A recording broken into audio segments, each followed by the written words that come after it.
Hi, welcome to Hope for Anxiety and OCD, episode 112.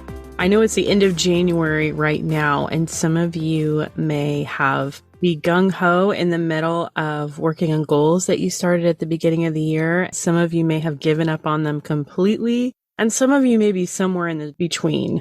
I want to do this. I want to finish strong, but I'm struggling right now.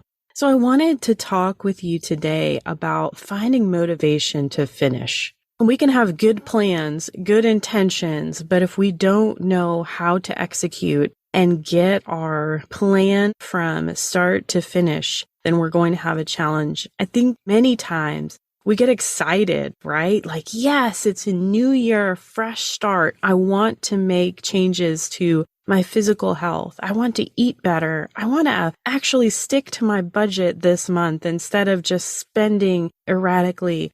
I want to develop relationships. Maybe I want to put more effort and energy into developing friendships, mom friends, dating relationships, whatever your story is. Maybe you have a career goal you're trying to hit. I want to reach a certain number of sales, or I'm looking to get promoted. Whatever it is, I hope that this episode will help you to find the motivation to do the things that God has laid on your heart for this year. I'm going to give you a 6-step process, and I'm going to give you examples from my own life of something that I'm working through in 2024. As I've gone through that process, it's really helped me solidify how to share it with you who are looking for motivation. You may have hard things that you need to do in therapy. That may be another thing that you're trying to motivate yourself towards. Number 1 is find and clarify your why. This is so huge. Why do you want to make this change?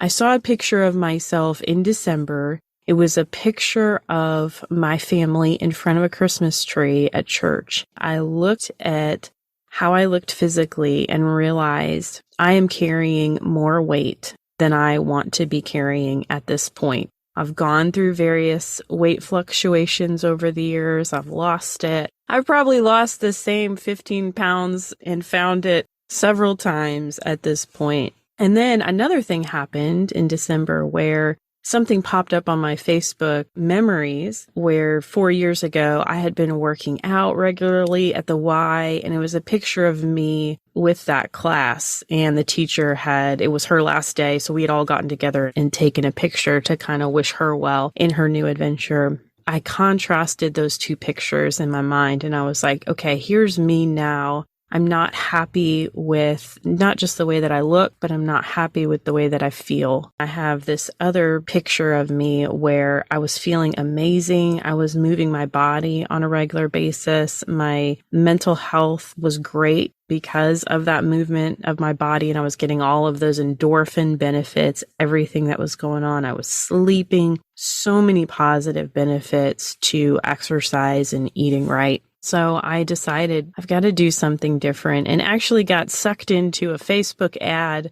because apparently the little algorithm knows me too well, and bought a fitness program and diet and exercise program that involves carb cycling. One thing I decided at the beginning of this experience was that I was not going to go hungry. That was a huge thing that I had decided, like, hey, I'm going to figure out a way to not to be hungry. So that was supposed to be one of the benefits of this program. I had done a lot of calorie tracking and different things before, and just something felt lacking. So this is a macro tracking program. It's a little bit different. All of that is inconsequential right now because we're still talking about your why. Why do you want to make this change? For me, I wanted to feel better. I wanted to be happier about how I look. I wanted to be more toned. I wanted to have more energy to spend time with my daughter. I found a cave tour at Mammoth Cave. It was kind of a more rugged cave tour, not just the ones that you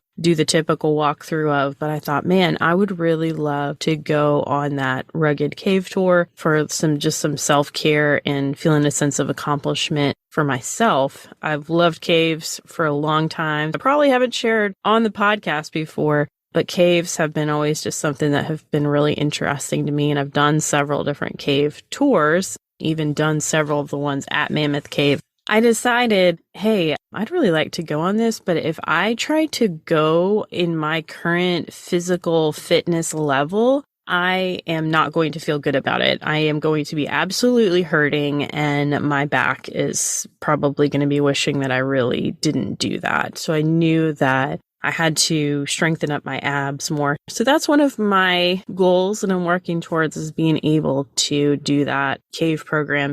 There's a bit of a multifaceted why that I have. Now, your why may be completely different. A lot of times our whys, though, have to do with our relationship to self and others. If you say, I want to have a better relationship with God, that's a good piece, but why? Kind of trying to dig down a little bit deeper, okay? Because I know that when I'm more spiritually connected, I am more present in my family life. My priorities are in the right place because I'm putting God first, and then these other things are following, just like scripture tells us. When you can really dig down and find your why and find the things that have gotten in the way in the past, I can put that as number 2. And I just created an extra step because we're ad-libbing this right now, which is welcome to podcasting.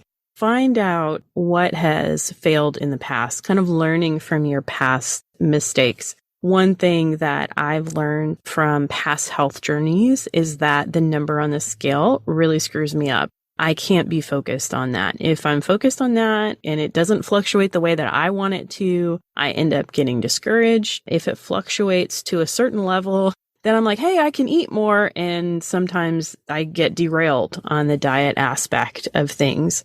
I knew that that's an issue for me. I also have gotten squirrely about numbers in terms of counting calories in the past. And I don't know if that's a little bit of an anxiety thing where I think it has different manifestations, but it can be things like, oh, I only have like 300 calories left today. What if I eat these 300 calories and then I'm still hungry? Do I want that 300 calories? It just can really mess with me. Did I track all of the calories correctly? That can be really derailing for you if you're dealing with anxiety and trying to make positive health changes. So I knew that that was kind of a problem that I had run into in the past. What I talked about a little bit earlier was I had a lot of excuses for not doing this earlier. It was easy to default, and my daughter was the excuse. Well, I don't have time because I'm a working mom and I'm busy. I'm either working or I'm taking care of my daughter. I'm taking care of my household. So therefore, I don't have the time and the energy that I need to work out. I also know for me that there are certain things I'm just not going to do. I am not going to get up at 5 a.m. and work out. Do not set up yourself up for failure if you're not a morning person. You've tried in the past to get up at 5 a.m. and work out, and it has not gone well for you. Why are you going to continue to try to do that which you know completely crashed and burned in the past? I see people who do that all the time. You have to find what's going to be most successful for you. For me, sometimes that meant I have to work out after my daughter goes to bed. It may look like I have to work out at work before I pick her up from daycare or on a lunch break. You have to find what's going to work for you. Sometimes finding what works for you is learning from the past experience and past mistakes that you've made. Learning from the past experiences that you've had. Point number 3, research the how. With this new program that I've gotten involved in, it's tracking macros very different from tracking calories, and that has been a huge learning curve for me. So I spent a chunk of time towards the end of December, instead of saying, hey, I'm going to start this diet tomorrow and I'm going to be like completely on it. I really looked at and researched, okay, what types of foods have less carbs, what has more protein, how am I going to get the amount of protein that I need in a day? What are some recipes that I can feed my family because I'm not trying to cook 3 different meals for 3 different people? I know that that's not going to work very well. So really researching different recipe websites. What can I prep ahead of time to be able to make my life easier? Because I am a busy mom. because I do have responsibilities at home and with my own business. Thinking through my meal planning process and figuring out the different types of food that I can eat to get enough protein or the right amount of carbs depending on the day, because it's cycling between low, medium, and high. So that researching of the how is important. There's a saying that says, if we don't have a plan, we are essentially planning to fail. Having a plan is super important before you take any steps or take any changes. Let's look at this from the mental health standpoint. When I'm encouraging clients to practice skills outside of session, whether that's deep breathing for anxiety, whether that's mindfulness for OCD, just learning to notice those thoughts, learning to notice they're just thoughts, learning to notice that you can let them go. You don't have to hold on to them. When they have therapy, they have set appointments to do therapy. But when they're at home, they don't necessarily have a specific time of the day, maybe where they do that. So we talk through that. Would it be best for you to practice this in the morning when you first get up or after you get ready? Would it be best for you to practice this for 5-10 minutes after you eat lunch? When we want to start a new habit or have a new behavior, it helps us to connect it with something that we're already doing. You can learn that from the book by James Clear called Atomic Habits. It's an excellent book. It talks about developing positive habits in your life and removing negative habits, which we all struggle with. I want to go back and read that book some more and really work on implementing some of the things in my life. To kind of review some of our points here, we talked about finding and clarifying your why. We talked about learning from past experience of what didn't work, researching the how. And now we're going to talk about number 4, which is plan for challenging days. Look, I don't care what you're trying to do or what new thing you're trying to implement or what you're trying to finish. You're going to have hard days. And so you make a decision up front what those days are going to look like. How am I going to handle the sugar craving? How am I going to handle that day that I'm exhausted and don't want to work out? How am I going to handle the week that I get sick and I'm not able to follow through with the diet exercise plan? This may look like a lot of different things for you. It may look like you writing down your why and saying, hey, here's why I'm making these changes. For me, it's going back to when I want to eat something that maybe wouldn't be the healthiest for me, going back to that picture of like, this is where you are, and you have a picture of where you are and you have a picture of where you want to be. Let's move towards the picture of where you want to be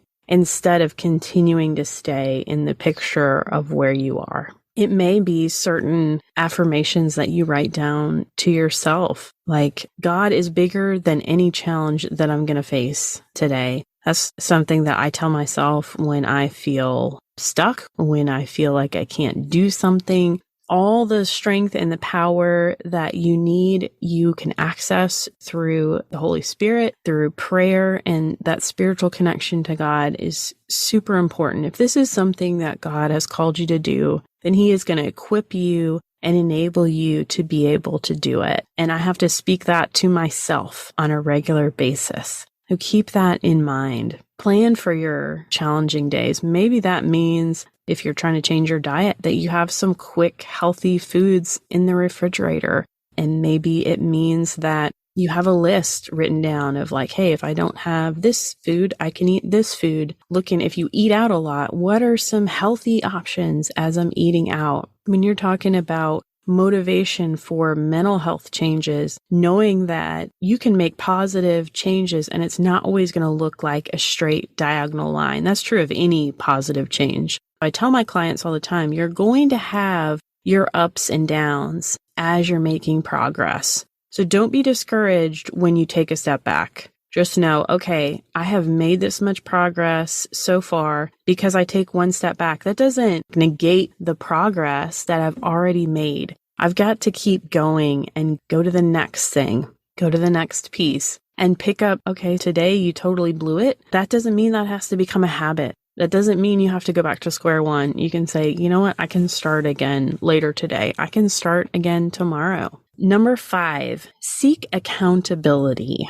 I have told everybody, including now you, the podcast audience, of health changes that I'm trying to make in my life. Actually, I broke it to the podcast audience on our email list, where I wrote an email about some changes that I was making and asking some of you about changes and goals that you're doing in the new year. I've told my in-laws, I've told my friends, I've told loved ones, because I want that accountability. I want people to ask me, how is this going in your life? Like, I know you're trying to eat more protein. What does that look like? And less carbs. How are you doing with that? I have another friend who's also making some health changes, and she's telling me about movement that she's doing. And then I can share, here's movement that I'm getting in. I wanted people to know because it really helps me stay on track. If I don't let other people in my life know the changes that I'm trying to make, then I can just kind of get away a little bit more with not making them and not feeling bad about not making those changes. Accountability can be really huge and really beneficial to us. That may look like different things for different people. You may want to get in a support group, and it could be something mental health related, could be something physical health related, where you're saying, hey, I want to make these positive changes in my life. It could be a Bible study or a church group where you say, hey, I want to become the person who God has called me to be. And I know that I want to be reading my Bible. Our church is going through one of those read the Bible in a year plans. So that's another thing we're doing in 2024. And it's really great. But that having that accountability where you can say like, hey, how is your reading going? Like, what did you pick up on today? Or how did you connect with God as you read his word today? That accountability is very important for us being able to reach our goals. We can't get there alone. A lot of times we try and we think we can, but you weren't made to do this alone, regardless of what it is that you're dealing with. Number 6, pick a good start date. There just are some times that are not a good time to make the change that you're trying to make. I had situations where I was going through back pain, and that's part of the reason I got off track. I'm not going to say that that's 100% the reason, but there definitely have been some physical limitations and some rehab that I've had to do at various points over the last few years. For me to say, I'm going to go on a complete physical journey transformation and walk 5 miles, that just wasn't realistic, and it wouldn't have been helpful for me because I had to start where I was at. Starting small is good. When they talk with people about quitting smoking, they always say, have a quit date, put it on your calendar, make that determination, have it as a visual so that you know, like, hey, after today, we're not doing cigarettes anymore. That does something to our brain, really trains us. You had all this preparation beforehand, finding your why, figuring the how, planning for the challenging days, getting your accountability on board so that when you pick your start date, it's a good time to start. You probably don't want to start your diet plan on December the 24th if you know like you're going to be having Christmas celebrations with family over the next couple days and eat way too many Christmas cookies like I did. That was what happened to me. Picking a good start date is important because a lot of times we do these things that we're not trying to set ourselves up for failure. But then when you take a step back and look at it, it's like we really planned in a way that didn't set ourselves up for success. And then we turned around and beat ourselves up for it. We're like, okay, I have all these major life changes happening in my life, but I need to make this change and it's a huge change. Then we don't make the huge change that's unrealistic. And we say, well, see, I told you I couldn't do it. Get into all this negative thinking and all this beating ourselves up.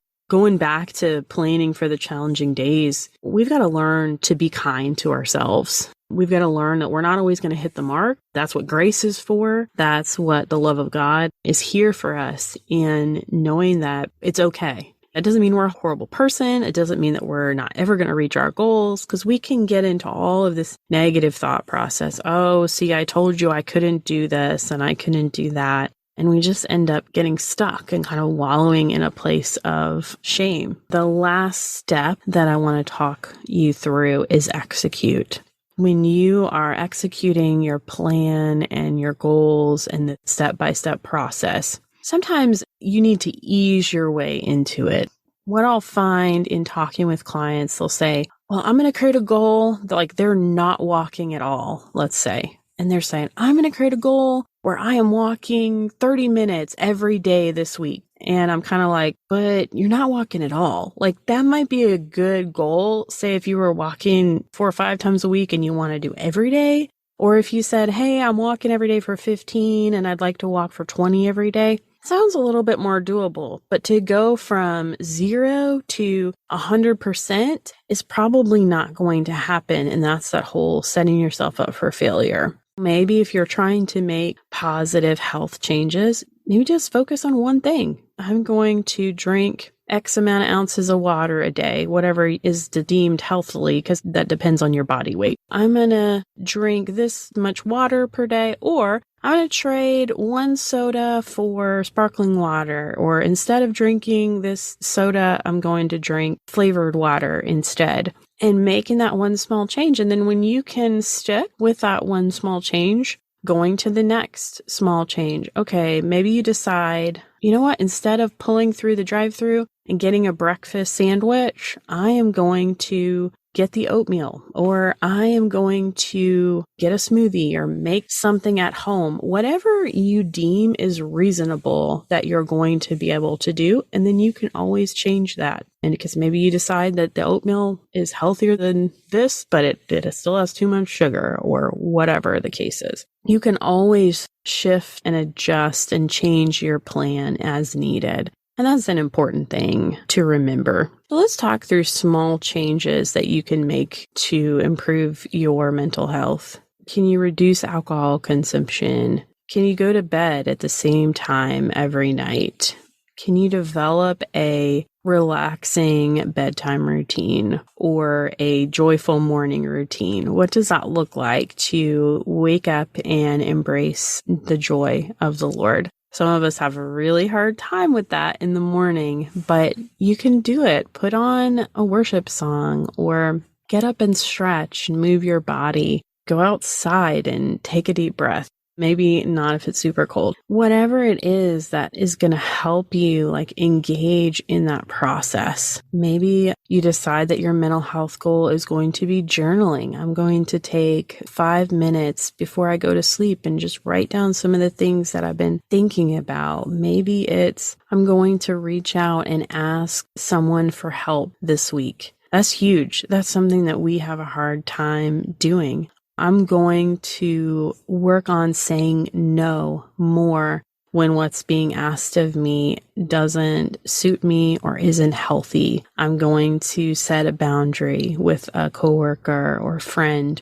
We have entire episodes on setting boundaries on the podcast that you can go back and look at. Whatever you feel like God has laid on your heart to do in 2024, I just want you to know that you can find the motivation and that you can finish strong. Pray about it. Clarify your why. Sit with the Lord. What failed in the past? What didn't go well? How can I learn from that? How can I grow? How can I set myself up for positive change? How can I plan for challenging days? Who's going to be my support, my accountability on this journey? What's a good day to start? And Lord, help me execute. I think all of this integrates with our spiritual life so well, because self-control is a spiritual discipline, and we receive that through the Holy Spirit. And the Holy Spirit does his part at work within us, and we do our part in doing what we have been called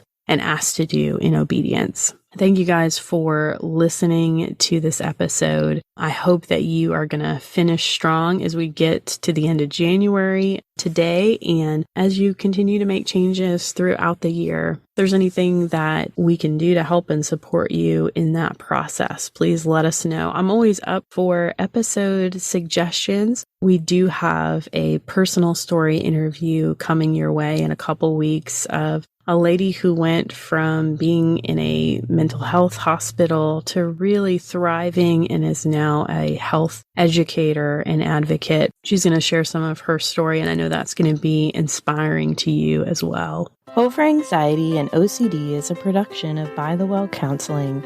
Our show is hosted by me, Carrie Bock, licensed professional counselor in Tennessee. Opinions given by our guests are their own and do not necessarily reflect the views of myself or By the Well Counseling.